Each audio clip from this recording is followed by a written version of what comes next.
اشرف غنی احمدزی، جوادمآب حامد کرزی، ملا محمد عمر، شهید برهان الدین ربانی، حضرت صبغت الله مجددی، دکتر نجیب الله، بدرک کارمل، حفیظ الله امین، نور محمد ترکی، سردار محمد داود خان، محمد ظاهر شاه، محمد نادر شاه، امیر حبیب الله خان کلکانی، امیر امان الله خان، امیر حبیب الله خان، علی حضرت امیر عبدالرحمن خان،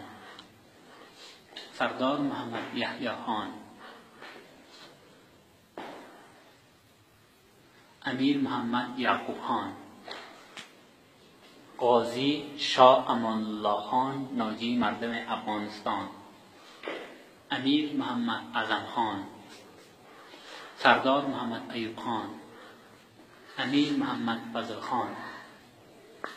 امیر شیر علی خان،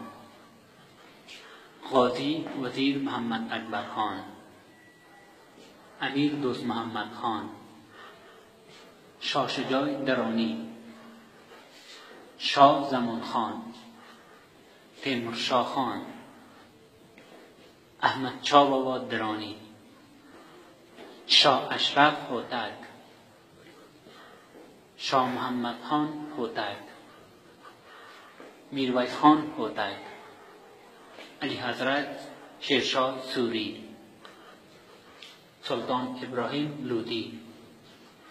سلطان علاءالدین خلجی محمد شاه اول، ملک رکن الدین کرد، سلطان معز الدین کیقاباقدودی، سلطان غیاث الدین بن غوری، سلطان علاءالدین حسین جهانگیر، سلطان علاءالدین مسعود شاه غوری، سلطان معز الدین بهرام شاه غوری، سلطان رضیه غوری، سلطان رکن الدین فیروز شاه غوری، سلطان آرام شاه غوری، سلطان شمس الدین القش غوری، سلطان قطب الدین ایبک غوری، سلطان شهاب الدین غوری، سلطان غیاث الدین غوری، سلطان محمود غزنوی خراسانی ها، کابل منار علم و